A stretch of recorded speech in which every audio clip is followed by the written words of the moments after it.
আচ্ছা, আপনারা নিশ্চয়ই খুব খুশি হয়েছেন যে ৩ জন আইপিএস অফিসার অভয়াকাণ্ডে সাসপেন্ডেড হয়েছে। ঠিক আছে, আরও কিছু পুলিশ অফিসার যেমন ধরুন শান্তনু বিশ্বাস ধরা পড়েছে, তার হচ্ছে, তার সাথে যুক্ত আরও কিছু পুলিশ অফিসার সাসপেন্ডেড হবে। 2জন কারাগারে এদিক ওদিক থেকে আরও সাসপেন্ডেড হবে। এগুলো ভালো, শুনতে ভালো লাগে, লোকজন খুব খুশি যে অপরাধী পুলিশ অফিসাররা শাস্তি পাচ্ছে। কিন্তু একবার এই প্রশ্নটা করুন নিজেকে যে পুলিশ অফিসাররা কি এর জন্য দায়ী, না ভারতের সংবিধান এবং ভারতের পুলিশ আইন দায়ী? দেখুন, পুলিশ অফিসারদের কাজ হচ্ছে পলিটিশিয়ানদের কথা বেসিক্যালি শোনা। সে আমরা যতই বলি না কেন, প্রতিটা পুলিশ অফিসার, প্রতিটা রাজনীতিবিদ গণতন্ত্রের সংবিধান মেনে চলবো বলে শপথ নিক না কেন, পশ্চিমবঙ্গে লাস্ট 50 ইয়ার্সে কোনো সংবিধান ছিল না। এবং এটা নিয়ে একটা আলাদা স্টাডি হওয়া উচিত যে ভারতবর্ষের সংবিধানের ফাঁক ফোকর দিয়ে কী করে সিপিএম এবং তৃণমূল ভারতের সংবিধানকে বৃদ্ধাষ্টুঙ্গ দেখিয়ে একটা প্যারালাল সংবিধান পশ্চিমবঙ্গে চালিয়েছে। এটা নিয়ে সিরিয়াস লেভেলে কেস স্টাডি হওয়া উচিত, সিরিয়াস লেভেলে পলিটিক্যাল সায়েন্সের এবং সোশ্যাল কেস স্টাডি হওয়া উচিত, সেটা অন্য জিনিস। কিন্তু প্রশ্নটা হচ্ছে এই যে যেখানে পুলিশ অফিসারদের পলিটিশিয়ানদের কাছে রিপোর্ট করতে হয়, পলিটিশিয়ানরা হচ্ছে তাদের বস, সেখানে পুলিশ অফিসারদের কী করতে পারে? তাদেরও তো চাকরি বাজাতে হবে। এবার দেখুন, একটা জিনিস আপনারা কিন্তু, আমি বলছি বারবার করে, বুঝতে পারছেন না যে শুধুমাত্র কয়েকজন পুলিশ অফিসারকে দোষ দিলেই কিন্তু এই সমস্যার সমাধান হবে না, যতদিন না পর্যন্ত ভারতীয় সংবিধান এবং ভারতীয় পুলিশ আইনের সংশোধন হবে। কারণটা হচ্ছে এই যে ভারতের পুলিশ আইন প্রথম তৈরি হয় 1869-এ, ব্রিটিশরা তৈরি করে। তারপর সেটার সেকেন্ড বোধহয় একটা রিফর্ম হয় ব্যাক ইন 1917 এরম সময়। তারপর থেকে ভারতের পুলিশ আইন সংশোধনই হয়নি। ঠিক আছে, অর্থাৎ যে পুলিশ আইন চলছে ভারতবর্ষে সেটা কিন্তু ব্রিটিশ আমলের।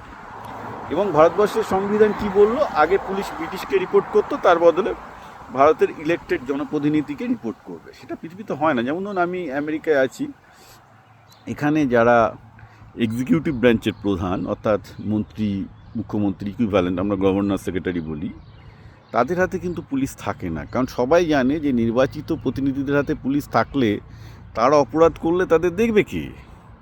সেই জন্য এখানে পুলিশ থাকে অ্যাটর্নি জেনারেলের হাতে, এবং অ্যাটর্নি জেনারেল একটা ইন্ডিপেন্ডেন্টলি ইলেক্টেড সংস্থা এখানে। ঠিক আছে, এবং অ্যাটর্নি জেনারেল সরকারের আন্ডারেও থাকে না, ওটা ইন্ডিপেন্ডেন্স এখানে দেওয়া হয়, যাতে অ্যাটর্নি জেনারেল, যার কাজ হচ্ছে আইন প্রণয়ন করা, আইন ঠিক করে রাখা, তাকে পুরো একটা ইন্ডিপেন্ডেন্টলি স্বাধীনভাবে নির্বাচিত হয়ে আসতে হয়, এবং তার আন্ডারে পুলিশ থাকে। ফলে এখানে গভর্নর হোক বা যে কোনো কাউন্সিলর হোক, পলিটিশিয়ানরা দুর্নীতি করলে খুব সহজে জেলে যেতে পারে, কারণ তাদের হাতে পুলিশ থাকে না এবং তাদের ক্ষমতাও নেই পুলিশকে কাজে লাগানোর। ওকে, এবং এটা কিন্তু পৃথিবীর সব দেশেই চলে, কিন্তু ভারতে চলে না। তো ভারতে কেন চলে না, এই ব্যাপারটা নিয়ে কি বাবা সাহেব আম্বেদকর ভাবেননি? আপনি বলবেন বাবা সাহেব আম্বেদকরের মতো একজন বিখ্যাত রাজনৈতিক বিজ্ঞানী, পলিটিশিয়ান ভারতের সংবিধান তৈরি করেছেন, তিনি কেন এসব নিয়ে ভাবেননি? তিনি এসব নিয়ে ভেবেছিলেন, কিন্তু তাকে করতে দেওয়া হয়নি। সোজা কথা, ভারতের সংবিধান তৈরি করার সময় কংগ্রেস এমনভাবে নিজেদের ফেভারে তাদের সংবিধানটা তৈরি করেছিল, এবং বাবা সাহেব আম্বেদকরকে এমনভাবে কাজ করতে দেওয়া হয়নি। আম্বেদকর দুটো কাজ করতেন, ওখানে এসে ঘুমাতেন ড্রাফটিং কমিটির চেয়ারম্যান হিসেবে, এবং তারপর আরও একটা মজার ব্যাপার বলি আপনাদের, যে উনি সংবিধান হওয়ার পরও বলেছিলেন এই সংবিধান তাকে যদি সুযোগ দেয় তিনি ছুঁড়ে আগুনে পুড়িয়ে ফেলবেন। এটা একটা তিনি টিভি সাক্ষাৎকারে বলেছিলেন 1965 এরকম সময়। ঠিক আছে, সুতরাং আপনারা যারা ভাবছেন, যে বাইরে, তাহলে প্রশ্ন উঠবে যে ভারতবর্ষের স্বাধীনতার এত বছর পরেও কেন এইগুলো নিয়ে আন্দোলন হয়নি, কেন লোকে বোঝেনি যে পুলিশ পলিটিশিয়ানদের হাতে থাকা যাবে না? এটা ডেফিনেটলি বুঝেছি। ধরুন 1977-এ যখন ইন্দিরা গান্ধীর এমার্জেন্সি শেষ হলো, সেই এমার্জেন্সিতে তো পুলিশ প্রচুর অত্যাচার করেছে জনতা পার্টির ওপর, সিপিএমের ওপর, আরএসএসের লোকেদের ওপর, এখন যারা বিজেপি করছে তাদের ওপর। তো তারা যখন সংযুক্ত জনতা দল জিতলো 77 ইলেকশনে, তারা ঠিক করলো যে এরকম যাতে আর ফ্যাসিজম না হয়, তার জন্য তারা নতুন পুলিশ আইন আনবে। সেই মর্মে 78 একটা কমিশন তৈরি হয়, সেই কমিশন একটা রিপোর্ট তৈরি করে, কিন্তু সেই কমিশন রিপোর্ট যখন পেশ করছে 79-এ, এর মধ্যে জনতা দল নিজেদের মধ্যে ভেঙে গেল এবং ইন্দিরা গান্ধী ক্ষমতায় আসলেন। এবং ইন্দিরা গান্ধী ক্ষমতায় এসে যা হয়, কংগ্রেস কোনো কালেই চায়নি যে, দেখুন সমস্ত কিছুর ভূতের মূলে আছে কংগ্রেস, এটা নিয়ে কোনো সন্দেহ নেই। তবে কংগ্রেস সেই নতুন পুলিশ কমিশনের রিপোর্টকে পকেটে পুরে দিল। তারপর যখন কেন্দ্রে অ্যাকচুয়ালি, এরপর যখন ইউপিএ 1 সরকার আসে, ইউপিএ 1 সরকারের মন্ত্রী হিসাবে, ইউপিএ 1 না, মানে ইন্দ্রজিৎ গুপ্ত যখন মন্ত্রী হলেন, হোম মিনিস্টার হলেন 96-এ তিনি একবার চেষ্টা করলেন। 89-এ তার আগে একবার একটা চেষ্টা হয়েছিল যখন ভিপি সিং মন্ত্রিসভা তৈরি হলো। তারপরে নেক্সট চেষ্টা হয় হচ্ছে যখন সিপিআই মন্ত্রিসভা যোগ দেয় Indrajit Gupta, that is the last time. 76, 89 একবার চেষ্টা হলো, 76 একবার 96 একবার চেষ্টা হলো যে বেসিক্যালি এই পুলিশ, নতুন টাইপের পুলিশ আইন করা হোক যেখানে কিন্তু পুলিশ পলিটিশিয়ানদের হাতে থাকবে না, যেটা পৃথিবীর অন্যান্য সভ্য দেশেই হয়। তো সেই ইন্দ্রজিৎ গুপ্তের কথা জ্যোতি বসুও শোনেননি, বাজপেয়ীও শোনেননি সেই সময়।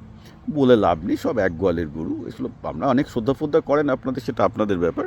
মানে ফ্যাক্ট ইজ সবই ওপর বুঝলেন না। আপনি যখনই একটু রাজনীতি এবং ইতিহাস নিয়ে গভীরে ঢুকতে যাবেন দেখবেন ভারতের রাজনীতির প্রতি এবং কেন পৃথিবীর কোনো দেশের রাজনীতিবিদদের প্রতি আপনার খুব একটা বেশি মোহ বা আকর্ষণ থাকবে না।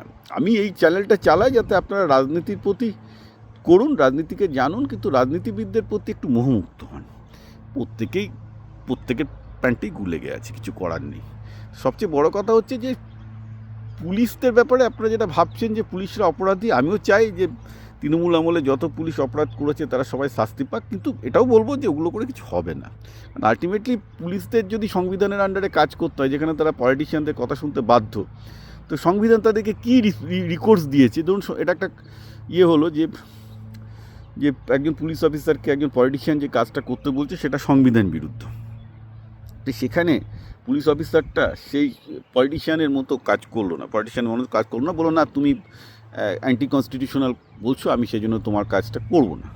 তো কী হবে? পরের দিন তাকে ট্রান্সফার করে পানিশমেন্ট দিয়ে দেবে। সংবিধান তাকে, পুলিশকে কী রক্ষা কবচ দিয়েছে? সে আদালতে যেতে পারে, আদালতে গিয়ে তো 10 বছর ধরে মামলা করবে, হয় না। So that is a bitter problem in Indian constitution. আমি বারবার করে বলছি ভারতের সংবিধানে বিশাল সমস্যা আছে। এগুলো আপনারা হয়তো যারা পলিটিক্স নিয়ে পড়াশোনা করেন না, জানেন না। যারা পলিটিক্স নিয়ে পড়াশোনা করে এবং ভারতে পলিটিক্স নিয়ে ভালো করে ঘাঁটে তারা সবাই জানে, এবং এই জিনিসটাকে ফিক্স করবে না। কারণ যারা ক্ষমতায় আছে তাদের জন্য ভারতের সিস্টেম সাংঘাতিক রকমের ভালো, কারণ এটা একটা ইলেক্টেড অটোক্রেসি। অর্থাৎ একবার নির্বাচিত হয়ে গেলে আপনি রাজার মতো এখানে ডান্ডা মারতে পারবেন, সোজা কথা।